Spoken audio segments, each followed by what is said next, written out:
মুক্তিযোদ্ধাদের বিস্ফোরণ হবে, 71-এর বিস্ফোরণ হবে, এটা ইনশাল্লাহ আমি বিশ্বাস করি। আর ইসের খাতায়, মীর জাফরের খাতায় থাকবে ডক্টর ইউনূস মুস্তাক এরাই। দর্শক, মানচিত্রের নিয়মিত আয়োজন কথোপকথনে শুরুতেই আমাদের অতল শ্রদ্ধা নিবেদন করছি জাতির সূর্য সন্তানদের উদ্দেশ্যে। আজ 14ই ডিসেম্বর, শহীদ বুদ্ধিজীবী দিবস। আমাদের সঙ্গে যুক্ত রয়েছেন আজকে এই দিনে রণাঙ্গনের মুক্তিযোদ্ধা, গেরিলা মুক্তিযোদ্ধা সৈয়দ মহিউদ্দিন হায়দার খোকা।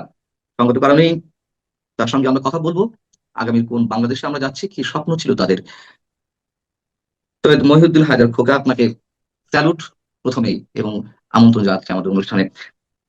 আপনার কাছে প্রথমে একটু জানতে চাই যে এইবারে যে শহীদ বুদ্ধিজীবী হত্যা দিবস বা শহীদ বুদ্ধিজীবী দিবস, আহ আগেকার যে ফিলিং গুলা, সেখান থেকে কোনো পার্থক্য কি আছে, নাকি আপনি আগের মতোই কোনো ধরনের যে শ্রদ্ধাবোধ শহীদদের প্রতি, অথবা যে একটা আবহ তৈরি হয় বাংলাদেশে এই সব দিবসে, কোনো তারতম্য আছে কিনা? আমি মুক্তিযোদ্ধা হিসেবে এই যে ইয়াং জেনারেশন যে আন্দোলন করেছিল, কোটা সংস্কার আন্দোলন, সেটাকে সমর্থন জানিয়েছি। কিন্তু 5ই আগস্টের পর আপনি প্রশ্ন করেছেন কোন তারতম্য দেখছেন কিনা। আকাশ পাতাল তারতম্য দেখছি রে ভাই। আমি তো দেখতে পাচ্ছি না আমার 14ই ডিসেম্বর, 16ই ডিসেম্বর, 26শে মার্চ আমরা তো শুনতে পাচ্ছি না পূর্ব দিগন্তে সূর্য উঠেছে রক্তলাল রক্তলাল রক্তলাল। আমরা তো শুনতে পাচ্ছি না পিয়নেতে আমার সোনার বাংলা আমি তোমার ভালোবাসি। আমি তো শুনতে পাচ্ছি না মোরা একটি ফুলকে বাঁচাবো বলে যুদ্ধ করি। এগুলি হারিয়ে গেছে। ভীষণ কষ্ট রে ভাই। আপনি কি বলছেন তারতম্য দেখতে পাচ্ছি কিনা? অনেক ফারাক। আমরা দেখতে পাচ্ছি যে আমাদেরকে ভুলিয়ে দিচ্ছে। এও ঘোষণা দিতে দেখছি যে 16ই ডিসেম্বর প্যারেড হবে না। আপনার কাছে আপনার চোখে কি ভাসে না? আপনার চোখে কি দেখেন না কি তারতম্য? আজকেও একটা জিনিস দেখলাম, রায়ের বাজার বধ্যভূমিতে লোকজন নেই, ক্যামেরাম্যানরা দাঁড়িয়ে আছেন, শুধু সাধারণ মানুষ কিছু লোক গেছেন। আজ একটা জিনিস সাথে সাথে মনে হয়, কিছু মনে করবেন না, আমি আজকে একটু কথা প্রসঙ্গে বলে ফেলছি, কত বড় অধপতন। আমি অবশ্যই এটাকে নিন্দা জানাই যে গতকালই তো গত পরশুদিন এই ইনকালাব মঞ্চের যে হাদি, তার উপরে গুলি করেছে কেউ। এটাকে আমি প্রচন্ডভাবে নিন্দা জানাই। যে কোনো আক্রমণ, যে কোনো হত্যা আমি সমর্থন করি না। আশ্চর্য বিষয়, তারা সবকিছু লোকেট করতে পারছে, আসামি ধরতে পারছে না। কিন্তু আবার একটা দুঃখ আছে সাথে সাথে, সে কি মুক্তিযোদ্ধাদের উপরে, 71-এর মুক্তিযোদ্ধাদের উপরে। তার এই ব্যাপারে স্বরাষ্ট্রমন্ত্রী দেখলাম 50 লক্ষ টাকা ঘোষণা করেছে ধরে দিতে পারলে।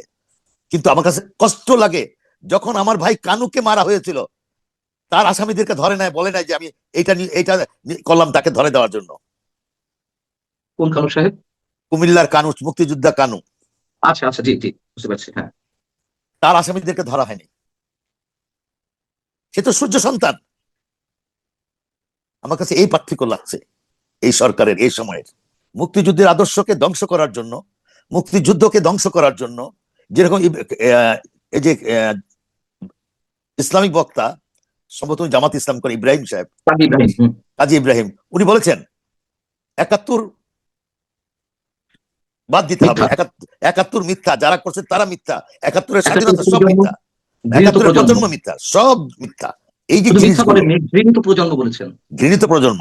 শুধু ব্যারিস্টার শাহরিয়ার নয়, আপনি কাজী ইব্রাহিমের কথা বললেন, এরকম আরো অসংখ্য ব্যক্তি নানান ধরনের মন্তব্য করেছেন, নোংরা কুৎসিত মন্তব্য করছেন। বিজয় দিবসকে স্ল্যাং এর সঙ্গে ইলিয়াস যেটা করেছে, এটা এই ভাষা আমরা উচ্চারণ করতে পারবো না, নোংরা ভাষা। হ্যাঁ, তো সেখানে কেন এগুলো ঘটছে, আপনার প্রতিক্রিয়া কি একজন মুক্তিযোদ্ধা হিসাবে? শোনেন, আমি একটু কথা বলে নিতে চাচ্ছিলাম। এই শাহরিয়ার কবির কিছু কাগজপত্র নিয়ে আসেন, উনি বলেন যে কি প্রমাণ। আমরা তো দেখছি যে নানান প্রান্ত থেকে কথাবার্তা হচ্ছে এই ধরনের। হ্যাঁ, তারা বিভিন্ন জায়গায় বলতে চাচ্ছে যে 16ই ডিসেম্বর স্বাধীনতা দিবস না, বিজয় দিবস না, কারণ ভারতের কাছে সারেন্ডার করেছে। ওনার বোঝা উচিত তখন মিত্র শক্তি, মিত্র বাহিনী একটা ছিল। এখন বলা হয় যে উসমানী সাহেবের কাছে কেন, উসমানী সাহেব কেন সারেন্ডার থাকলো না? উসমানী সাহেব বাংলাদেশ সেনাবাহিনী প্রধান। এখানে যদি পাকিস্তান সেনাবাহিনী প্রধান ইয়াইয়া খান আসতেন, তাহলে অবশ্যই উসমানী সাহেব আসতেন, এখানে মানিক শাহ আসতেন। এখানে পূর্বাঞ্চলীয় চিফ যিনি ছিলেন অরোরা, তাকে পাঠানো হয়েছিল, এবং মুক্তিযুদ্ধের যে ডেপুটি ছিলেন একে খন্দকার, উনি ছিলেন। এবং সবচেয়ে বড় জিনিস, যারা এই কথা বলে তাদেরকে দেখা উচিত, ছবি আপনাদের কাছে ছবি থাকবে, আমার কাছেও আছে, যে নিয়াজিকে ইন্টারকম থেকে স্কট করে major Haider, that mean sector 2 commander major Haider, মধ্যে নিয়াজি, ডান দিকে অরোরা, স্কট করে নিয়ে গেছে। তো তাদের ভাষায় যে মুক্তিযোদ্ধারা ওইখানে ছিল না, এটা সঠিক না, এটা একটা মিথ্যাচার। এবং না, তারা সেটা তো আরেকটা অবশ্যই, জিনিস, কিন্তু আমার একটু প্রশ্ন আছে, আমার নিজের মনে থেকে যে প্রশ্ন আসছে, আপনি যে উত্তরটা দিয়েছেন এটা কি ক্লিয়ার পিকচার দেয়? এবং যে কথাটি বললেন যে যদি ইয়াহিয়া আসতেন, ইয়াহিয়া তো পাকিস্তানের প্রশাসক ছিলেন, মানে সামরিক প্রশাসক ছিলেন বা প্রেসিডেন্ট ছিলেন। বা আমাদের আতাউল ওসমানী সাহেব তো আর তা ছিলেন না, তিনি ছিলেন মুক্তি বাহিনীর প্রধান, হ্যাঁ, মুক্তি বাহিনীর সর্বাধিনায়ক। আহ, তাকে আমরা তার সঙ্গে মিলাবো কেন? হ্যাঁ, না না সারেন্ডার করছে জেনারেল জগদীশ সিং অরোরার সামনে, উনি তো সামনে উপস্থিত থাকতে পারতেন। এবং ইতিহাস থেকে যা বলে উনি কোনো মান অভিমান ক্ষোভ থেকে আসেননি ওসমানী সাহেব। না, বিষয়গুলো কথাটা কিরকম? সঠিক না, না কথাটা সঠিক না। উনি সেনা প্রধান, এই যে আপনি ইয়ে খানের কথা বলুন, ইয়ে খান যেরকম রাষ্ট্রপ্রধান, পাশাপাশি কিন্তু উনি পাকিস্তান সেনাবাহিনীর প্রধান ছিলেন এবং চিফ তিনি মার্শাল ছিলেন। অ্যাডমিনিস্ট্রেটর ছিলেন। সেটাই, এখানে তো মানিক শাহ আসেন নাই, জেনারেল মানিক শাহ আসেন নাই, ইন্ডিয়ান সেনাবাহিনীর প্রধান উনিও আসেন নাই। কিন্তু পূর্বাঞ্চলীয় কমান্ড প্রধান যিনি, তিনি আসছেন। যেহেতু নিয়াজি ইস্টার্ন ইস্টার্ন পাকিস্তান সেনাবাহিনী ইস্টার্ন কমান্ডে ছিলেন, তার উপস্থিত ছিলেন।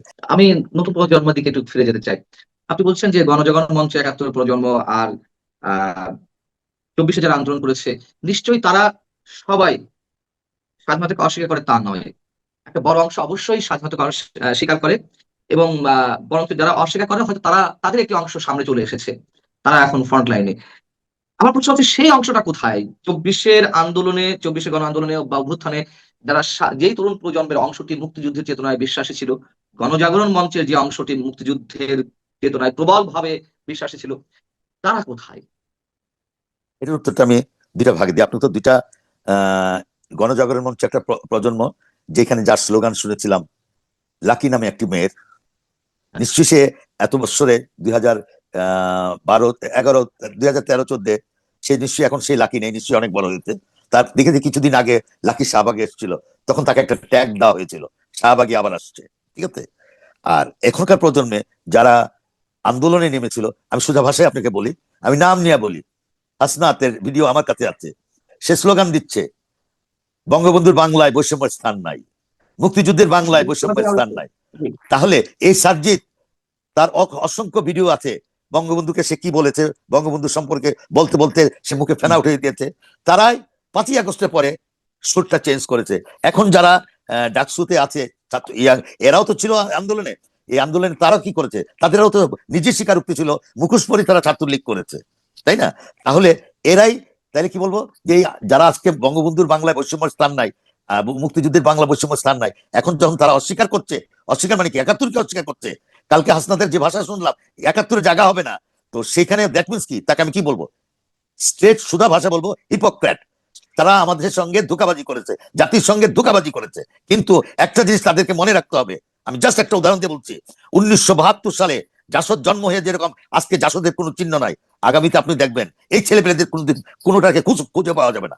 পার্লামেন্টে দাঁড়াক, একটা ওয়ার্ডে দাঁড়াক, কেউ না একটা ওয়ার্ডে দাঁড়ালো, তারা নির্বাচিত হতে পারবে না।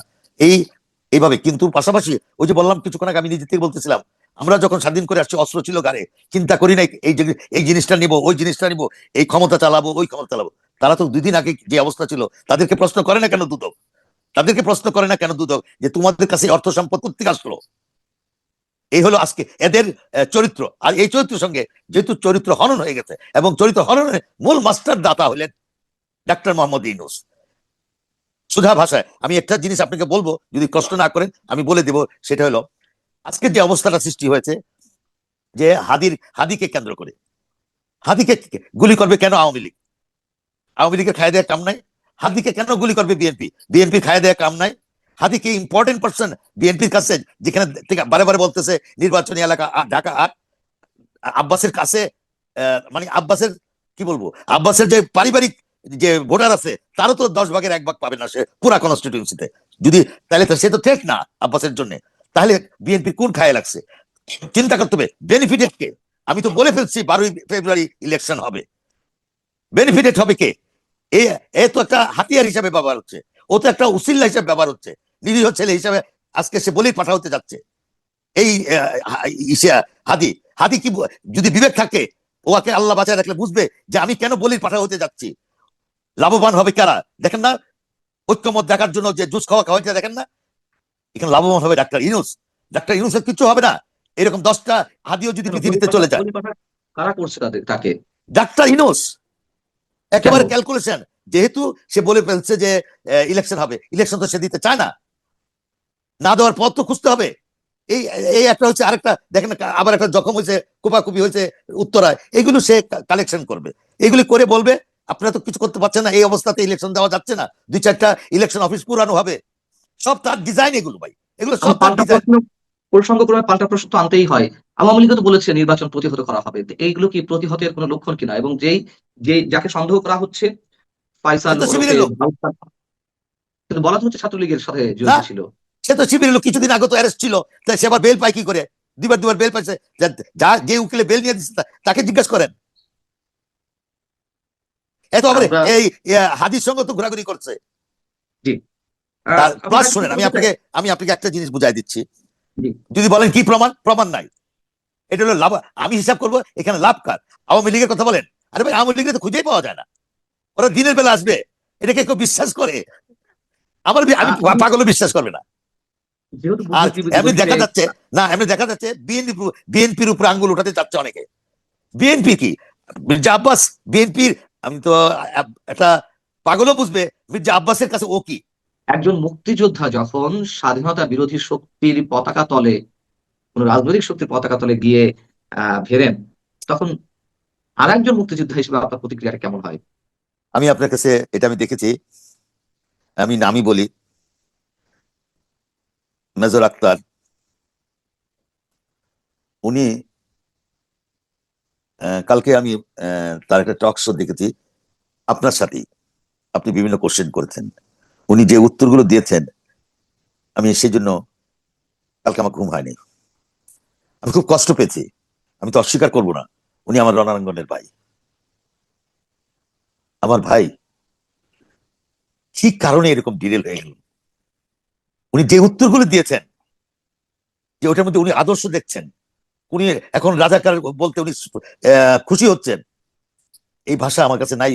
যে উনি কেন হয়েছেন, আমার দুঃখ করা ছাড়া কোনো উপায় নেই, আর কিছু বলতে পারবো না। দুঃখ আমি খুব দুঃখ তো মর্মাহত, আমাদের কখনো হয় আমি খুবই যখন, মর্মাহত, খুবই দুঃখ মর্মাহত। তো আমাদের আমার ভাষা নাই, এবং এটা বলবো না যে কেন করেছেন। এটা যদি ওনার আক্তার ভাইয়ের সাথে আমার কখনো দেখা হয়, আমারও প্রশ্ন থাকবে আক্তার ভাইয়ের কাছে, ডাক্তার ভাই কেন কিন্তু আপনার এটাও এই তো বয়সে সত্য। এসে, এই বয়সে এসে আপনার তো কোনো প্রয়োজন ছিল না, দরকার হলে ঘরে বসে যেতেন, রাজনীতির দরকার নাই, আমরা তো রাজনীতি করি না, কি দরকার? আম, আপনি মনে করছেন এখানে একজন শুনি, মুক্তিযোদ্ধা? এখানে এটা ভাই বলতে পারবে, আক্তার সাহেব বলতে পারবে, কিন্তু বিভিন্ন জনের কাছে বিভিন্ন রকম কথা শুনি। এটা শুধু কালকে যে ওনার স্টেটমেন্টের পরে তা না, কিন্তু আগের থেকে শুনতেছিলাম। আমার শত্রুকে, মুক্তিযুদ্ধের শত্রুকে, চিহ্নিত শত্রু জামাত শিবির। এখন জামাতকে নিয়ে আওয়ামী লীগ বিএনপি রাজনীতি করেছে, এটাও সত্য কথা। না না না না না, বিএনপি রাজনীতি করেছে, আওয়ামী লীগ তাকে রাজনীতি তার সঙ্গে জোটবদ্ধ করে না। আওয়ামী লীগ আওয়ামী লীগ আমার তার পতনের আগে 2রা আগস্ট সম্ভবত নির্বাহী আদেশে তার রাজনীতি বন্ধ করলো, নিষিদ্ধ করলো। এটা তো আরো আগে করতে পারতো, করেনি তো। এটা আরো আগে করতে পারতো। এখানে এই আওয়ামী লীগের তাদের কথা রাজনীতি যদি বলেন, করেছে। আওয়ামী লীগ এটা নিয়ে খেলছে, এই জন্যই তার আমি সেটা খেলার, বলতে চাচ্ছি। আওয়ামী এখন লীগ আপনি এটা নিয়ে বলছেন যে খেলছে। একজন মুক্তিযোদ্ধা যখন এই ধরনের শক্তির পতাকা তলে গিয়ে দাঁড়ান, তখন আপনার কষ্ট হয়। আবার এটাও সত্য কথা, স্বাধীনতা বিরোধী শক্তির অনেককেই আওয়ামী লীগ কিংবা বিএনপি তাদের রাজনৈতিক শিবিরে হ্যাঁ, নিয়েছে। পালছে, পালছে, পালছে, সুধা ভাষা বলবো, শিবিরে নিয়েছে না, পালছে। আওয়ামী লীগও করেছে এই অপরাধ, বিএনপি অপরাধ করেছে, সোজা ভাষায়।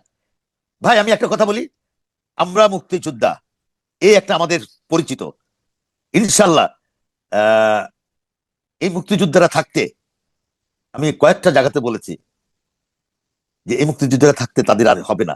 একটু জানতে চাচ্ছি যে এই যে যখন 71কে নিয়ে, মুক্তিযুদ্ধকে নিয়ে, মুক্তিযোদ্ধাদেরকে নিয়ে নানান ধরনের স্ল্যাং, নানান ধরনের আপত্তিজনক মন্তব্য করা হচ্ছে, কেন করা হচ্ছে এবং এগুলো শোনার পর আপনাদের প্রতিক্রিয়া কি কি হয় এবং আমরা কোন দিকে যেতে চলেছি?